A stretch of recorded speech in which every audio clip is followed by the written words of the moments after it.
ലോകത്തെ ഏറ്റവും കൂടുതൽ സന്തോഷം അനുഭവിക്കുന്നത് രണ്ട് വിഭാഗക്കാരാണ്. രണ്ട് കൂട്ടക്കാരാണ് ലോകത്തെ ഏറ്റവും കൂടുതൽ സന്തോഷമുള്ളത്. ഒന്ന് ഔലിയാക്കന്മാരാണ്. അലാ ഇന്ന ഔലിയ അല്ലാഹി ലാ ഖൗഫുൻ അലൈഹിം വലാ ഹും യഹ്സനൂൻ. അറിയുക, തീർച്ചയായും അള്ളാഹുവിൻ്റെ ഔലിയാക്കൾ, അള്ളാഹിൻ്റെ ഔലിയാക്കൾ എന്ന് പ്രത്യേകം പറയാൻ കാരണം എന്താ വെച്ചാൽ ശൈത്താൻ്റെ ഔലിയാക്കന്മാരുണ്ടാവും, അതുകൊണ്ടാണ്. അല്ലെങ്കിൽ ഔലിയാ എന്ന് മാത്രം പറഞ്ഞാൽ മതിയല്ലോ, ഔലിയ അള്ളാഹ് എന്ന് പറയേണ്ട ആവശ്യമില്ലല്ലോ. അപ്പോൾ അള്ളാഹിൻ്റെ ഔലിയാക്കൾ, അലാ ഇന്ന ഔലിയ അല്ലാഹി ലാ ഖൗഫുൻ അലൈഹിം, അവർക്ക് ഭയമില്ല, വലാഹും യഹ്സനൂൻ, അവർക്ക് ടെൻഷനും ഇല്ല. ഔലിയാക്കന്മാരെ രണ്ട് പ്രത്യേകതയാണ്. ഒന്ന് പേടിയില്ല, രണ്ടാമത്തെ ടെൻഷനില്ല. ഈ രണ്ട് ഗുണവുമുള്ള വേറൊരു വിഭാഗം പിരാന്തന്മാരാണ്. യാതൊരു ടെൻഷനും ഇല്ല, ഒരു പേടിയില്ല.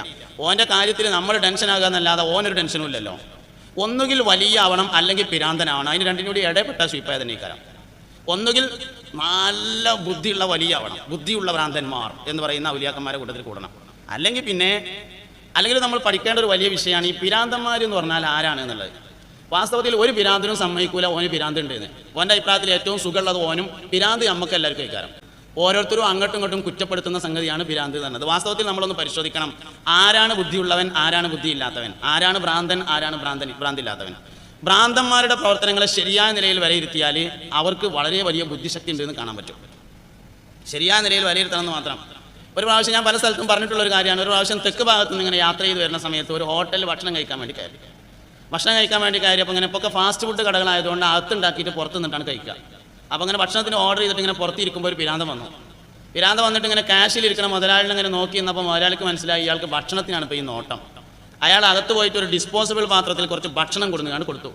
ഭ്രാന്തൻ അത് കൊണ്ടുപോയി ഒരു മതിലിൻ്റെ മുകളിൽ കയറി ഇരുന്നിട്ട് അത് മുഴുവനായും കഴിച്ചു, ഒന്നും ബാക്കിയില്ലാതെ കഴിച്ചു. എന്നിട്ട് പിന്നെ ആ പ്ലേറ്റ് ഇങ്ങനെ മടക്കിയിട്ട് ആ പ്ലേറ്റും പിടിച്ചിട്ട് ഇങ്ങനെ നടക്കുകയാണ്.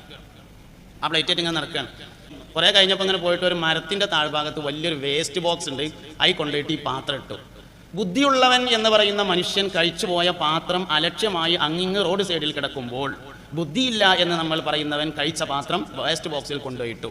ആർക്കാ ബുദ്ധിയുള്ളത്, ആർക്കാ ബുദ്ധിയില്ലാത്തത്? ഒരു മനുഷ്യന് ബുദ്ധി ഉണ്ട് എന്ന് പറയാൻ വലിയ പ്രയാസമാണ്, ബുദ്ധി ഇല്ല എന്ന് പറയാൻ അതിലേറെ വലിയ പ്രയാസമാണ്. ബുദ്ധി ഉണ്ട് എന്ന് പറയാൻ ഭയങ്കര പ്രയാസീകരം. ചില ആൾക്കാരെ നമ്മളിങ്ങനെ വിലയിരുത്തുമ്പോൾ ബുദ്ധി ഇല്ലാതിരിക്കുക എന്ന് പറഞ്ഞാൽ പല നിരക്കുണ്ട്. ചില ആളുകൾക്ക് ഒരു സമയത്തും ബുദ്ധിയില്ല, അങ്ങനത്തോരുണ്ടാവും.